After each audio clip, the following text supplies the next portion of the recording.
Hi folks, hope you're all bearing up well under this lockdown situation. So welcome back to the Hawthorns curry kitchen. It's Thursday night, so I've got to cook a curry. That's the rules. And I'm going to do for you tonight a nice little Rendang Daging. One of my long-term regular customers from 30 odd years ago requested this one. So I've got to get it right because he did tell me off the first time I cooked it and served it up far too wet. Anyway, Rendang Daging is an Indonesian beef curry. So we've got some nice diced beef from Steve round the corner. We've got coconut milk, some whole spices here which are dried red chilies, cinnamon and curry leaves. And then the ground mix is ground coriander, turmeric and chili powder. There's also a little bit of a wet mix here which is in place of lemongrass because I haven't got any. We've got the zest and juice of a lemon plus a spoonful of tamarind paste. That's the tamarind paste. Get it from any of your supermarkets these days. Pretty good. And then there's also garlic, ginger and onions as per normal. So that's the ingredients. I'm doing it with 2 kilos worth of beef, so we should be able to feed quite a few. But here we go. All right. So first of all, brown the meat off in the heated oil.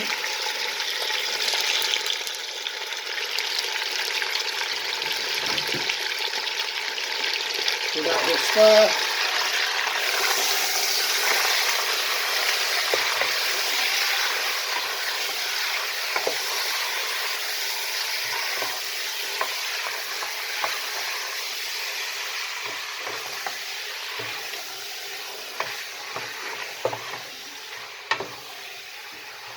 I want to get it all nicely browned off and then I'll put the spices in. Also I should mention that I always put salt and black pepper into my spice mix as well, which is probably why you don't ever see me seasoning things, so I've put it in already. I adjust it at the end. Anyway, so this Indonesian curry is one that you have to cook for quite some time because the object of it is for all the coconut and the spices to cling to the meat, so it's quite a dry one when it's finished. I have quite often served it wetter because people prefer it with rice to be wetter, but traditionally it should be quite dry with the meat very tender and the coconut and the spices clinging to the outside of the meat.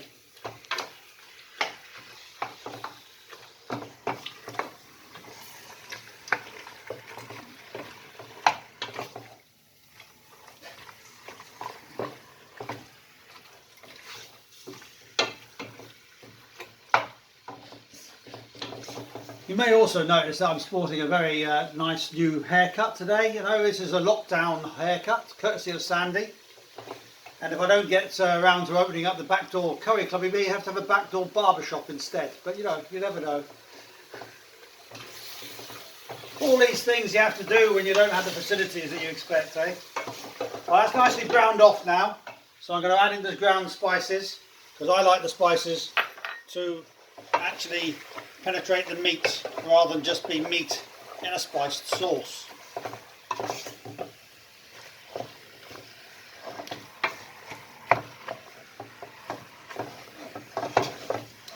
So they go in another couple of minutes on the heat for the spices to fully come out into the meat, and then we'll add the onions and garlic.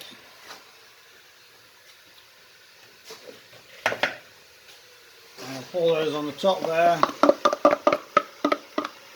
So in there's 4 onions, about 2 inches of ginger and 8 cloves of garlic I'll put in there.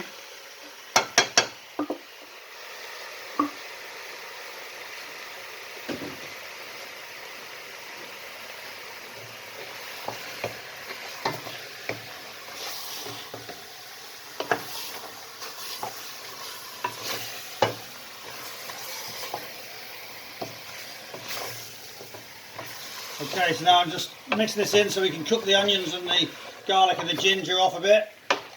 This should produce a bit of liquor in there. The smell is gorgeous. Again, I can only describe it to you. You can't smell it, I know, but hopefully when you try it at home you'll know what I mean. So I'll let those cook off a little bit and I'll put the dried spices in.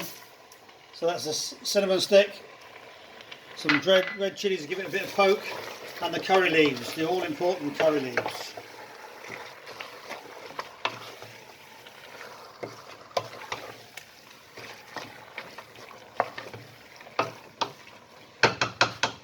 These in between bits are a little bit awkward. I'm just waiting for it to cook a bit. I don't want to just throw everything into the pot together. So that's that. So I hope you've been keeping yourselves busy in these strange times. And so we've been doing our one walk a day with the dogs. Been making sure they're good long walks and out in the country away from everyone. But you know, things could be worse, I guess. But enjoying the rest. I'm not really enjoying not having a pub full of people and listen to music. Listened to Nick Parker last night. I hope you got to listen to him. He did a live stream.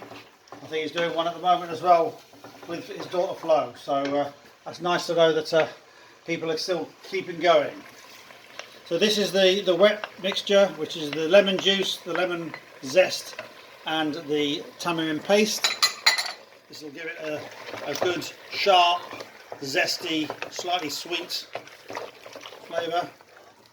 So mix all that in.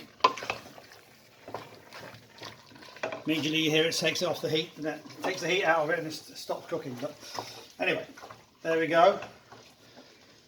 So that's coming back to temperature now. I'm going to put in the coconut milk, because this is how we're going to... Sorry, I nearly got her. It's been cold in the kitchen these last few days, and the coconut milk's gone rather solid.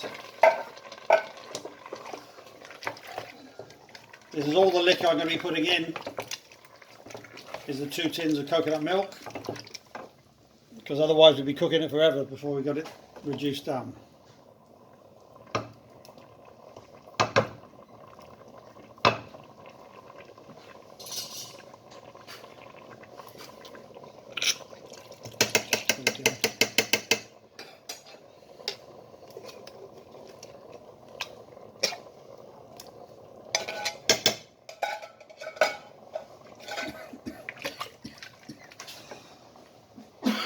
Excuse me.